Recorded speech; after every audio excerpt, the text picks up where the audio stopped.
Coming up next on the Jeff Crilley Show, we're going to talk to the owner of a unique HR firm and her approach to customer service. You'll hear her journey next.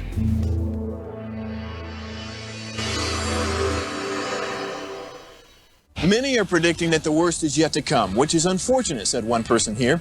Until now, they've enjoyed the reputation of being the nation's icebox. Watched a burglar in his home this morning by webcam. As a journalist of over 25 years, stories are what make my world turn. Reporting live from the Dallas newsroom tonight, Jeff Crilley, Fox 4 News. But in 2008, I took the jump from my familiar life and started a PR firm from my home. We're talking about anyone with a camcorder like the one I'm using becomes a television network. We started slowly growing the company, and we now have over 100 clients, and we've branched into the world of live digital broadcasting. I now own 8 different TV studios and have a huge team. And the stories that I now get to share are sometimes the most important of my life.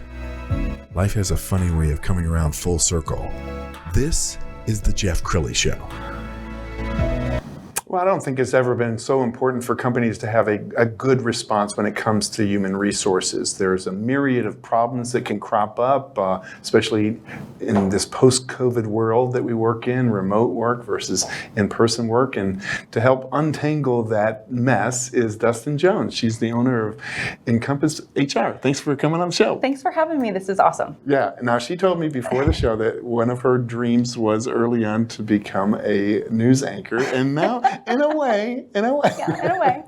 All right, tell us your journey. How long have you been in HR?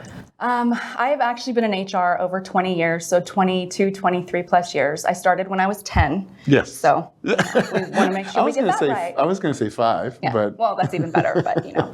And I've been in corporate most of that journey. So I spent over 20 years in corporate, 12 years at the executive level, and met a lot of wonderful people. I learned a ton. But about a year and a half ago, decided that it was time to kind of branch out on my own and really see what I could do from an HR perspective for companies in an individual way, instead of a box kind of off-the-shelf type of HR. Sure. And I was very impressed with your website. We're going to just scroll down the website so people can get a sense as who she is. And tell us about how you approach your customers. So I look at my customers like I'm building a relationship. It's really important for me to connect. If you don't connect with people, you don't earn trust. There's a lack of integrity, I think, sometimes as well. So it's really important to build those relationships. So when I go in the first time to meet somebody, it's very much, who are you? What are you about? What is your business about? How do you want to treat your employees? Because that's really important, because I think employees get lost sometimes in the mix. And then from there, we build out a program that works for them. Sometimes it's building forms. Sometimes it's putting processes together. Sometimes it's simply a complete overhaul of what they already have. So I want to make sure that they're getting what they need in response to calling me, and that I treat them like I would a friend, and build that relationship and that trust. Sure. And it's so important for the owner of a company to handle things the right way when it comes to HR. I bet there are clients that come to you and you say to them, you should have called me a year ago. Absolutely, I have. Absolutely have. It's, I've got 100 employees and never had HR, and it's like, oh, no, okay. So there's a lot of work there, but at least they're calling.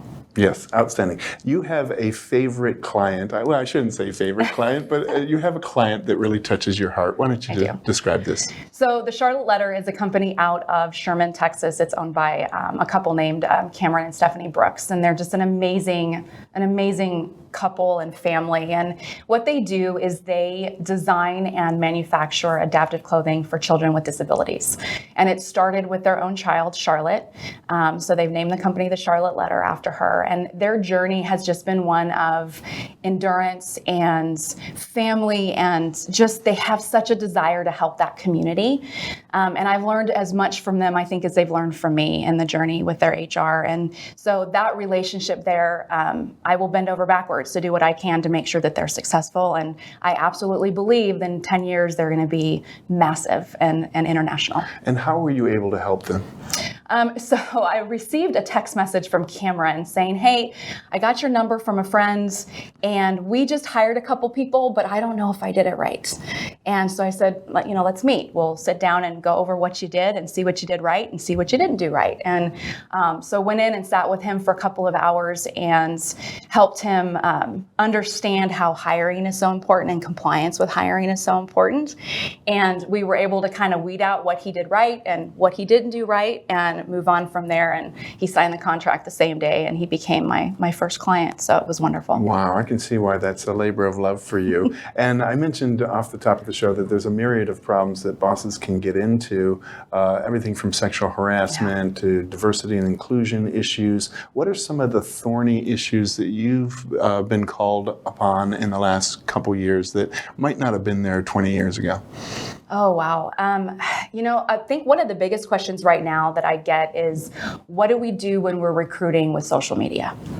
And that's a huge one because technically you're not supposed to be looking at social media outside of LinkedIn when you're looking at candidates because that can lead to so much discrimination. Somebody's picture, somebody they posted that's contrary to what you believe. So there's a lot of concern around, but I want to know what the people are that I'm hiring and if they fit my culture. Well, you need to do that by learning to get to know the person and not their social media platform because social media is fluff, right? It's only one side of somebody. But people can get into a lot of trouble. There's a lot of lawsuits that happen for wrongful termination or not being hired because they discriminated based on something on their social media platform. And that definitely wasn't around 20 years ago. And running a boutique firm like yours, it allows you to spend more time with your clients than I imagine some of the big players. Yeah, absolutely. It allows me to be able to, again, build that connection and that relationship, which is really, really important. And I think that the reason I've won some of my business when I've had a client that has been looking at more of the bigger HR firms is because of that unique approach of you're an individual, you have an individual need as a company. So I'm not going to come in with a list of all the things I can do for you. Why don't we make that list together and figure out what you need as a company and as a person and as your employees and what is that unique ability that I can give you to be able to do that. Outstanding. Describe what a good client looks like for you size-wise. Or is it, how small is too small? You need an employee. You need at least one, right? Okay. So one employee would be great. I really am finding that kind of my niche is in between that 5 employees to about 200 employees, because those employers have a tendency not to have their employees as numbers, right? And they really know their employees and they want to make sure that they're developing them. The younger generations like our millennials and our Gen Xers that are coming in, or Gen Zers that are coming in, I'm Gen X. Oh my God, I'm still that young. They have this idea that money is not the end all for everything, and they want to continue to be developed. And so one of the things that I provide is training and employee development and individual coaching for employees so that we can move them forward. So that's really my sweet spot between that 5 and 200. If you already have an HR department, that's okay. I can come in and audit that and tell you what you're missing and maybe what you could do better. Wow. Now I can see why you're so popular, because I know a lot of the bosses out there, they don't really have the time or patience to train. No. And so if you had like a Gen Z employee that you were suddenly putting over a division, and now this Gen Z is in charge of boomers and Gen X. I mean, there's a lot of issues with a younger boss, isn't there? There is, and there's that from the boss side, and then there's that from the employee side. A boomer may not like the fact that they have a Gen Zer telling them what to do. I ran into that problem as a Gen Xer when I was coming up in the world. I mean, I was a VP at 36. So I had a lot of that kind of back and forth angst. So the training isn't just one-sided. It has to be employee training. It has to be development for your managers.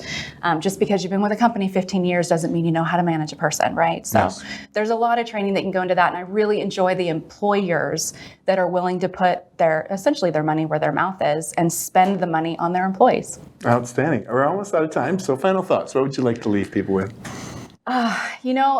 HR has always kind of gotten the bad rap as I'm going to the principal's office, but really if you utilize your HR department in a way that is positive, it can really impact your business and your growth. And if you let somebody come in and run that HR for you, then you can worry about your revenue growth and not worry about your employees. Outstanding. You've been a great interview. We're going to end with her website, which is encompasshrllc.com. The great Dustin Jones. Thanks for coming on the show. Thank you for having me. That's it for now. We'll see you next time.